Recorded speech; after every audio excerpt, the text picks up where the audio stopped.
During the rise of 2B2T's popularity in 2016, many servers tried to do the same, create a no-rules environment that allowed players to hack and do whatever they wanted.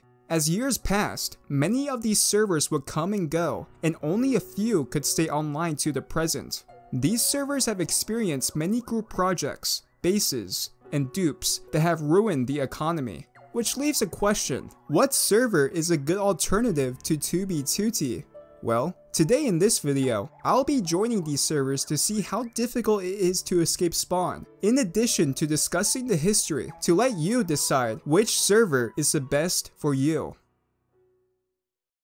To begin, we'll start with 9B90. This story begins in 2016 after the surge of new players from the Camping Russia invasion on 2B2T. 2B2T's queue would be flooded with thousands of new players, and the queue at the time was unbearable as there wasn't even a proper queue system. Since players were eager for the anarchy experience, many alternatives started to appear. 4B4T was one of the first, and many players joined it instead of 2B2T. However, 4B4T was considered horrible to play on since it was always laggy. As 4B4T became even laggier, a player named JJ20051 tried many times to talk with the owner of 4B4T and even offered to help him, but it was futile. This led JJ20051 to create his own server, which was initially just a place for him and his friends to mess around, and eventually became 9B90 on June 19, 2016.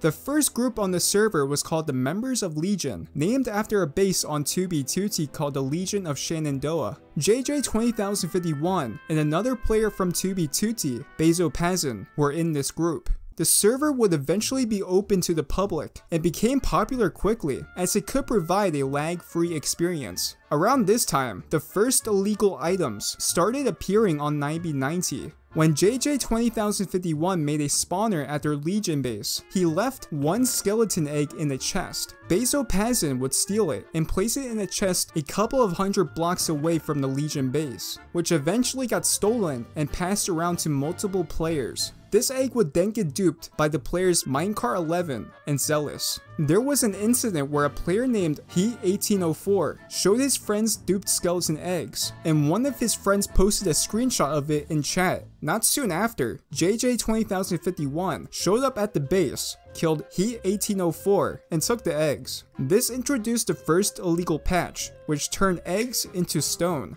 The next illegals were created when JJ20051 created a mini incursion during the server's first month, and he gave everyone in the Legion group creative mode for a few seconds. This was enough time for Bezopazin to grab several stacks of end portal frames, which had been passed around the server for years. June passed, and July came. Around this time, the first dupe glitch would occur, allowing players to grow decently rich. A major scandal happened when another illegal item was spotted on Bezopazin. He wore an illegally enchanted chestplate to spawn to help a friend PvP and had to log with it before he died, which led to several players building a campsite at Bezo's log spot. JJ20051 revealed to the players that Bezopazin was given administrative powers during the early days of testing, and that he had forgotten to take Bezo's permissions away.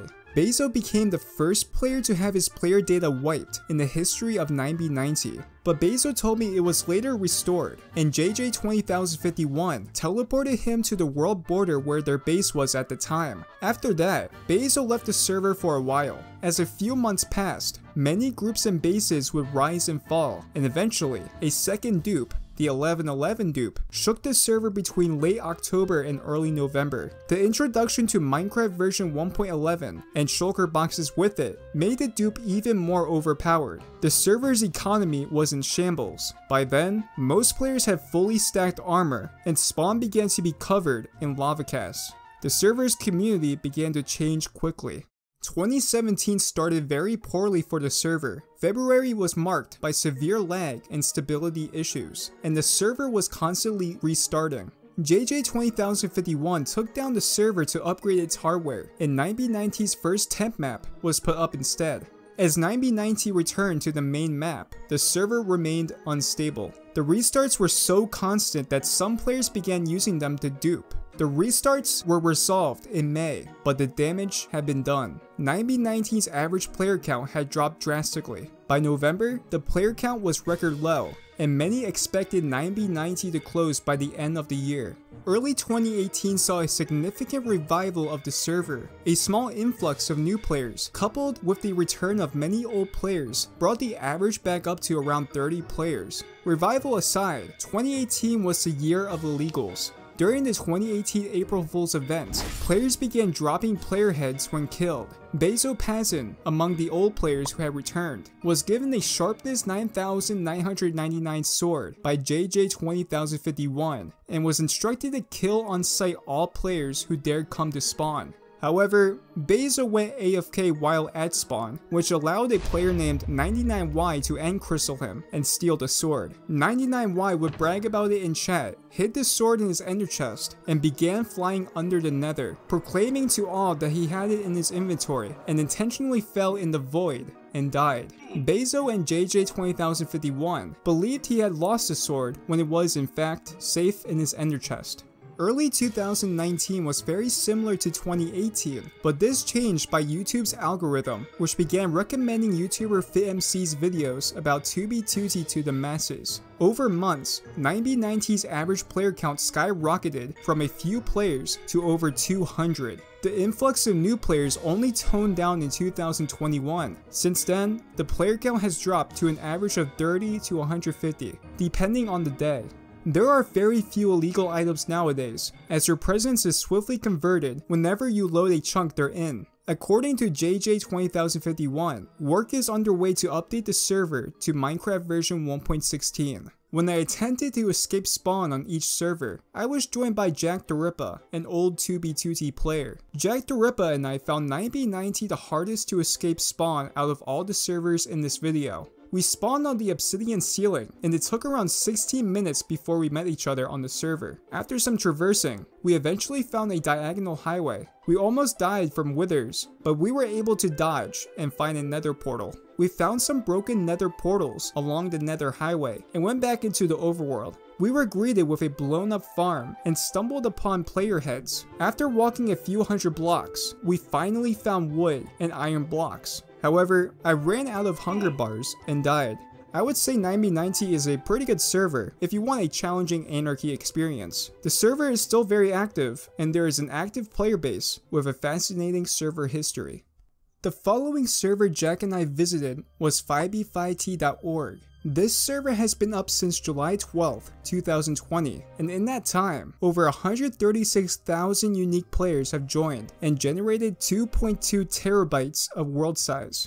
The server's IP was originally 2b2t.network, but over time the server admin _stormin_ would add more IP addresses. Eventually, the most iconic server IP would be 5b5t.org. The most significant events on 5b5t include August 8, 2020. A player named Chrono gained the first stacked illegal totems after the server admin dropped some at spawn. These stacked totems would be duped and widely spread across the server only a few days later, making PvP last too long, and many players found it unenjoyable, causing the player count to decline. On September 7th, 2020, the crafting dupe was added for the first time, and the player count surged again. On October 8th, 5b5t was backdoored by a player named A2H, which allowed him to create illegal items. _stormin_ would roll back the server in an attempt to remove all the illegal items, but this didn't work. Around this time, players had so many items from the crafting dupe that they would place random shulkers filled with PvP items at spawn. On November 6, 2020, the crafting dupe was removed, killing the player count once again. In response to the decline of players, _stormin_ would re-enable the crafting dupe on November 25, 2020. Over time, the player base would mainly use 5b5t for PvP rather than building. However, some groups have built bases and even created obsidian logos above spawn. When Jack and I first spawned into 5b5t, we found our first PvP kit within 3 minutes of joining the server. So, is 5b5t even worth joining? Well, if you want an anarchy experience that is mainly PvP, that gives free stuff the first minutes you join, I think this server will be for you. The third server we visited was 0B0T. This server has been running for roughly 6.5 years. There have been over 157,000 unique players that have joined at least once, and the world size is 4 terabytes. 0B0T is hosted in Frankfurt, Germany, so most players in the EU would have better ping on this server. Compared to the previous servers, this is the first server we visited that allowed teleporting to other players. However, you can only teleport to players above 25,000 blocks from spawn. Other commands allow you to see the server's PvP and dupe settings. 0B0T has a highly complex history, and there is a 0B0T timeline that I'll leave in the description. For this video, I'll only focus on the notable server-side events.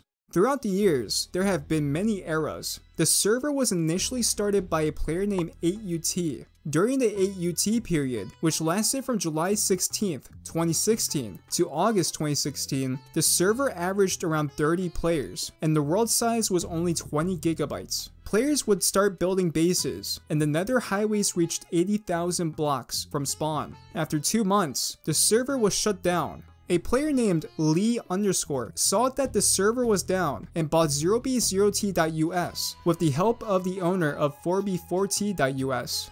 During the Lee_ era, which lasted from December 2016 to October 2018, many player reports showed that Lee would abuse his admin status by killing players and destroying bases. Lee would eventually move server hosts to minimize lag on the server. However, Lee couldn't afford the new host, so the server started having problems with too much lag. This would create the first incursion after the torment of Lee abusing, killing players, and destroying bases. Eventually, Lee took the server offline and let the domain expire.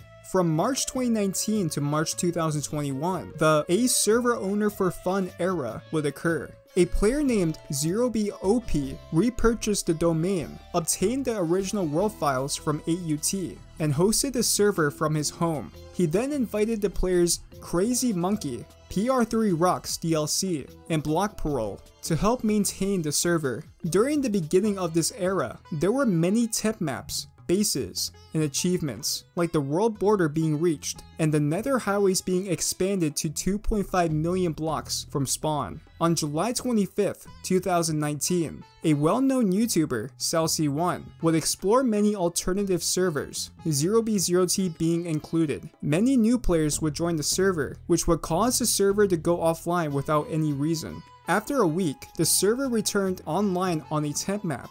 In September 2019, the server would be crashed and lag with a TNT minecart exploit. The server would get upgraded hardware in October, and on October 11th, 2019, PR3 Rocks DLC backdoors 0b0t. On January 11th, 2020, a Spanish YouTuber named Felix El Noob created a video on 0b0t, which made the player numbers peak at 65. In March 2020, 0b0t went offline for 2 weeks and rebranded itself. 0b0t came back online on March 24th on a waitlist only. During this time, a Turkish YouTuber made a video about the server, which made the player count between 80 to 100 players online at peak hours. Since the player count kept rising, a queue system was implemented on October 21st, 2020. From October 4th, 2021 to the present is considered the limbo era. The server has a lot of issues with owners, illegal items, and exploits,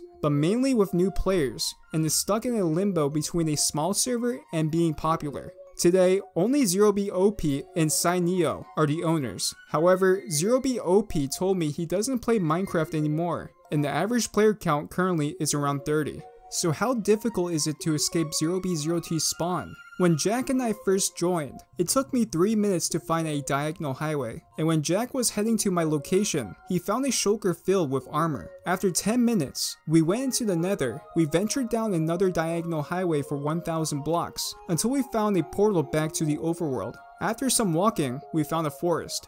So from our perspective, it was relatively easy to escape 0b0t spawn, and it was somewhat similar to how you would escape 2b2t spawn. The fourth server we visited was Old Frog. This server was created on February 4th, 2017 by the player John 200,410. but he got bored and shut it down a year later. He then decided to open it again on June 24th, 2019. Around 122,000 players have joined the server at least once, generating a world size of 6.6 terabytes. A few days after the server launched, a popular 2B2T YouTuber named Barondome did a livestream, which boosted the player count from 5 to 20 players to 20 to 100 players. Later, the server would get more players due to Salsy1 featuring Old Frog in a video. One of the most notable events on the server was when a group of 27 players created the largest survival map art in Minecraft at the time. The dimensions of the map were 30 by 11, consisting of 330 maps. Old Frog currently is on Minecraft version 1.12.2,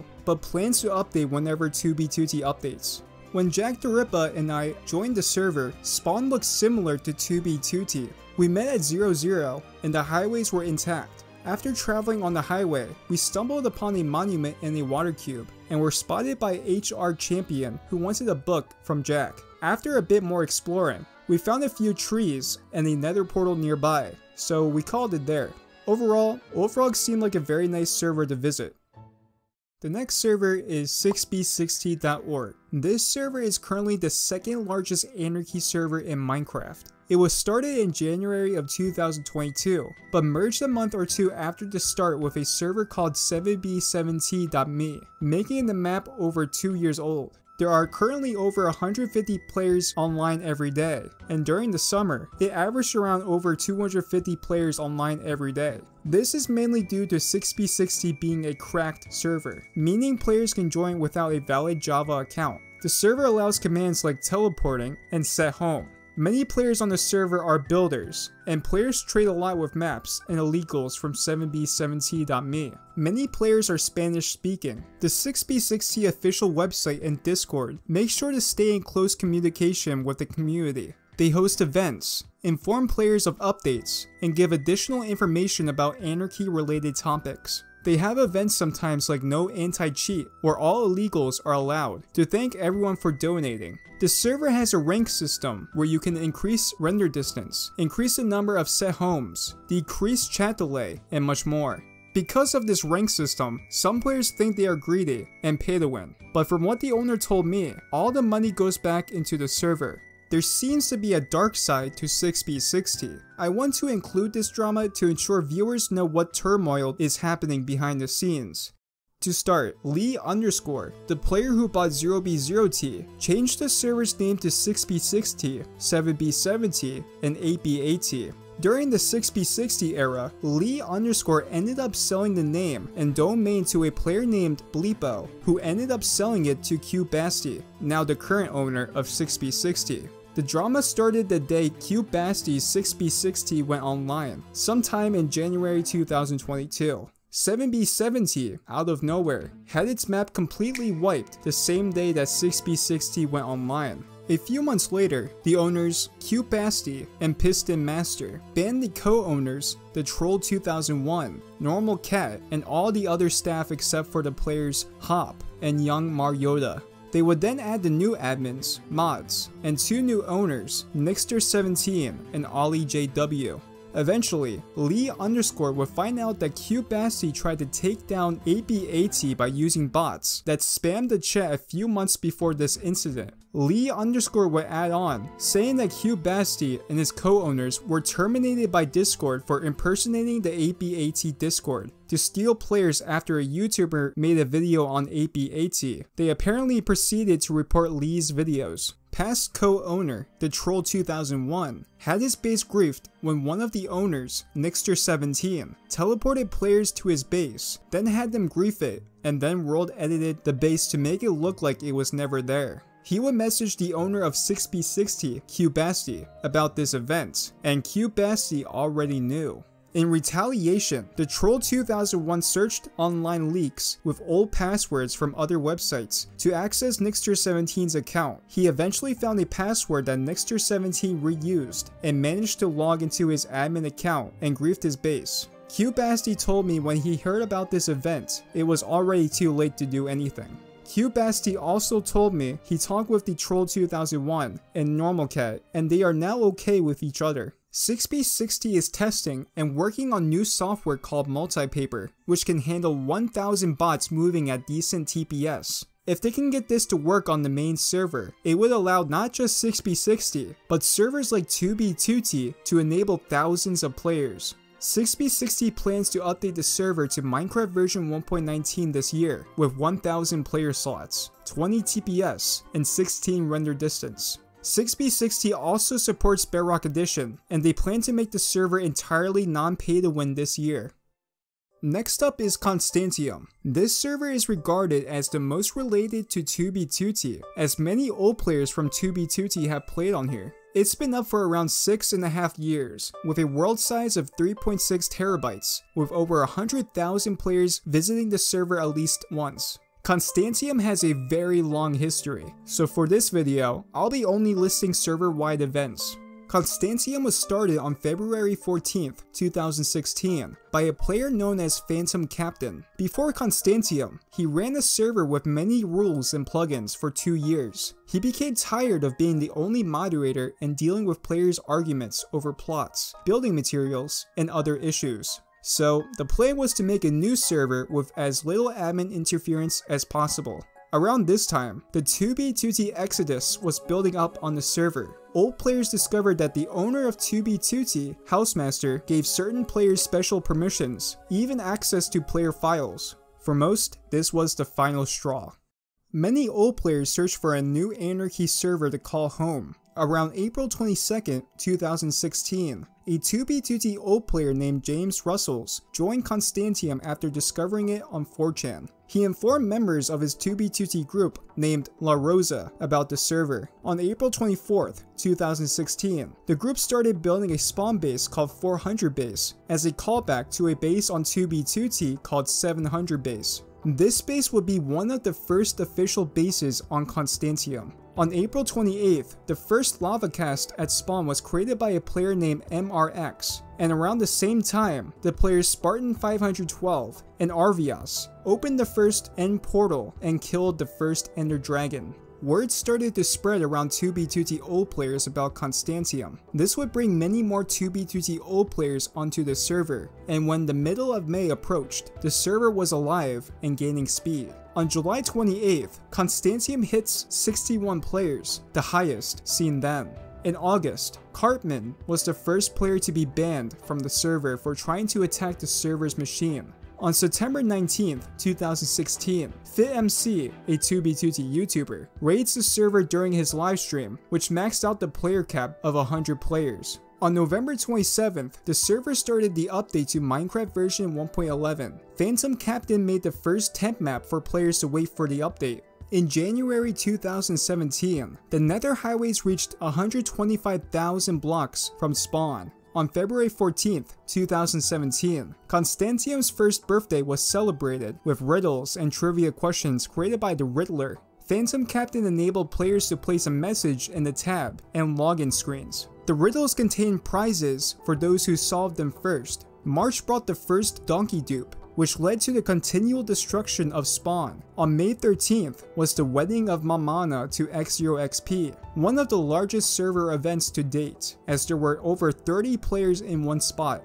June of 2017 brought Constantium's first presidential election. Uber Slugcake, Patty Melt, and X0XP entered the race, and in the end, Uber Slugcake was the victor. July brought the fall of many bases.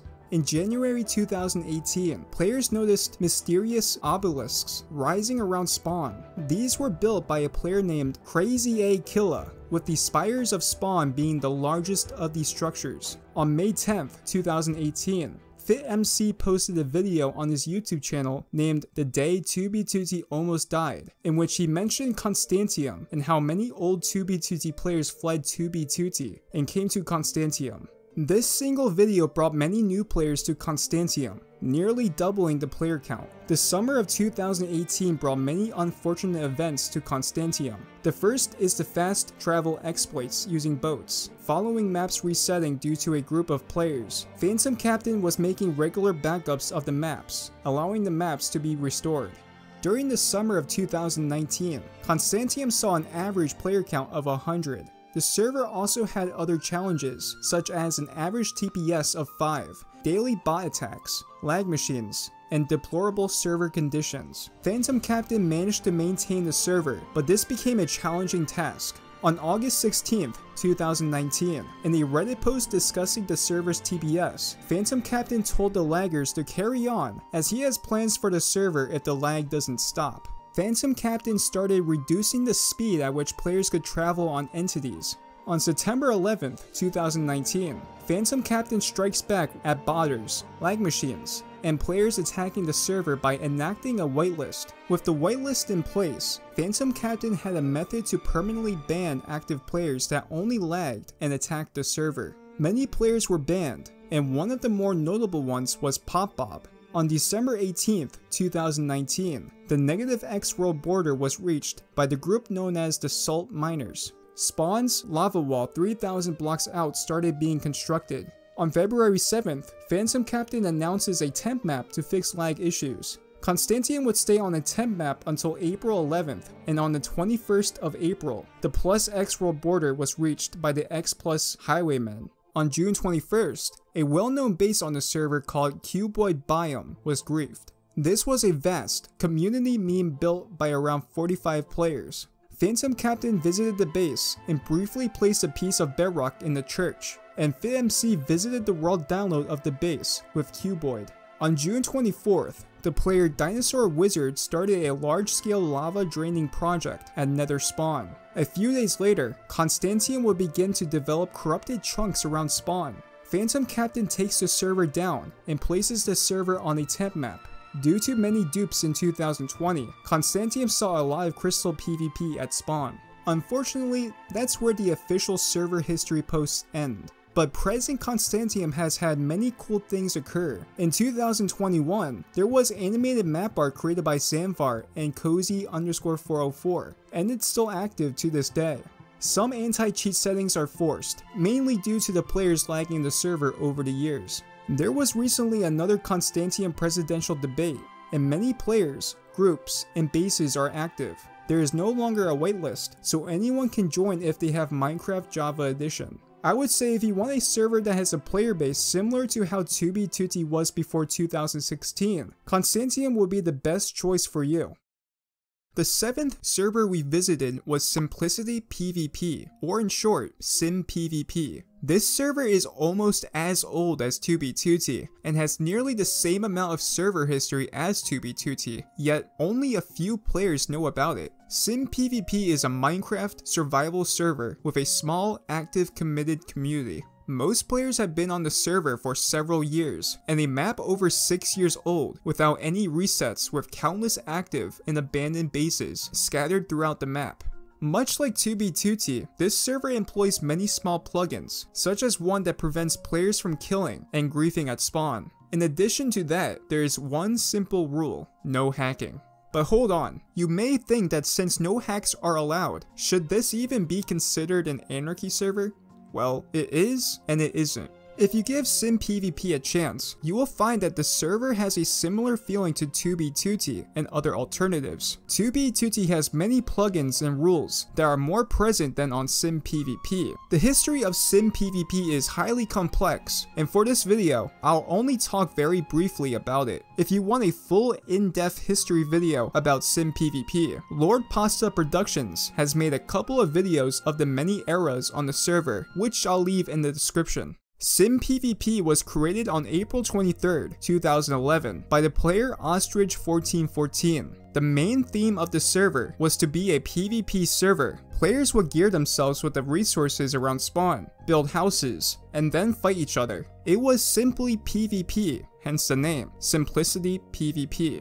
In September 2011, the map was reset, but the player base did not. However, something interesting was beginning to happen. New players formed groups.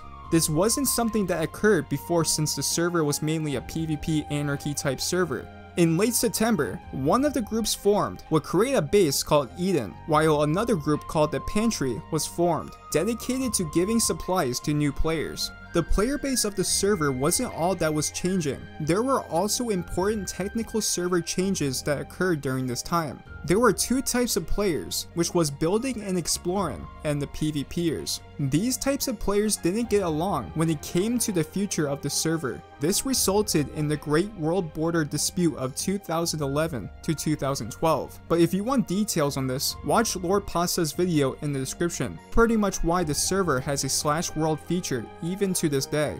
2012 saw the rise and fall of many new bases and groups. In 2012, the most powerful group was the Edenites. However, one of their members destroyed their base in the sea, leaving the Edenites to expand to form other bases. Many of the Edenites founded a new base called Avalon, and even the Griefer of Eden was allowed to join this base after things calmed down. After Avalon, the Edenites moved on to subsequent bases and started to network with established players.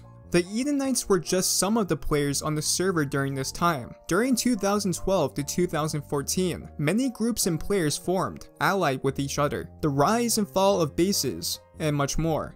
Which is why this era is called the Golden Age. By the end of the Golden Age, there was a drop of new players joining the server, hence the name of the period of 2014 to 2015 as the Dark Age. During this time, there were only 1 to 2 players, and most of the time, it had no one. Many players stated that the server was dead and would never recover. One of the most notable events during this time was the Order of Wilbur. This clan was founded on July 29th, 2014 by the owner of Sim PvP, Ostrich1414. It was founded as a religious organization to worship Wilbur, the pig. Since then, this clan has evolved into a large collection of players focused on community projects, base building, spawn repair, and more. While the Order of Wilbur had its ups and downs, it has stood the test of time as Sim PvP's longest lasting group. And even to this day, there are players in chat who talk about Wilbur and his legacy. 2016 to 2017 was the first Burning Age. One of the notable events from this time period was the implementation of Rule 3, which was no doxing. This was added after a player was doxed because of a server war happening during the time. 2019 to the present is considered the second Burning Age. Many groups and bases have formed. Today, the server is on Minecraft version 1.18.2 and averages around 15 players. When Jack and I visited Sim PvP, we tried to parkour at spawn for a few minutes. This brought many players' attention who wondered why Jack was online. We attempted to escape spawn sneakily, but we were followed by a player while on the highway. At around 2,000 blocks, we found wood and crops and called it there. Sim PvP is a very interesting server, and I would say that if you want a server that has a similar feeling to 2B2T's player base in 2011 to 2015, I think this server would be for you.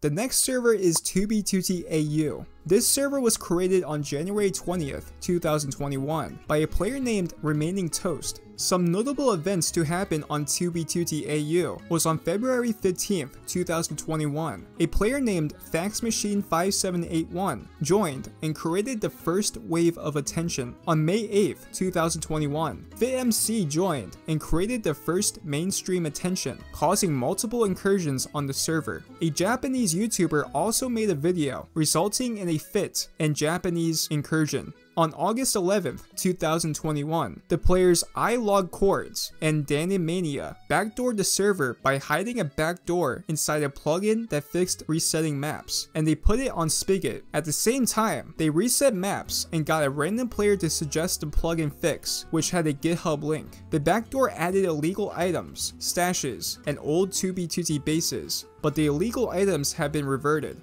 When I joined this server, spawn was similar to how you would escape on 2B2T. Randomly, a player named Marshy gave me coordinates to a base near spawn, so I would head to those coordinates. I found a wheat farm and some trees along the way, and eventually reached the coordinates. There was a base underground that had many materials and food. The following server is Encrystal.me. This server has had over 53,000 players join at least once, with a world size of 3.4 terabytes. It was created in May 2020 and got a following of 50 to 100 players, as the owner, ePearl, personally knew Salcy1 and a few other popular Anarchy players. However, a year later, ePro decided to shut down the server. A player named XYMB talked to ePro and made XYMB the new owner of the server. It took XYMB a month and a half to get into paper source code, develop the chunk format, and move the server. Since then, it's been constant work to fix stuff, but the server mostly works.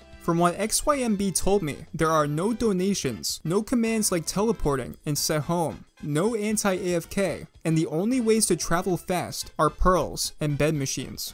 I escaped spawn with the YouTuber Duper Trooper. We met in the Nether, but Duper Trooper was recognized and got stuff from another player. We traveled on one of the highways, and once we returned to the overworld, we found a forest filled with wood and food. The future of nCrystal.me seems to be good. In a few weeks, XYMB is working with the 6B60 owners to make multi-paper possible, allowing the server to have 16 render distance with 1000 player slots. Apparently, for every server crash, lag, or dupe method anyone finds on nCrystal.me, XYMB plans to pay $100 to $200.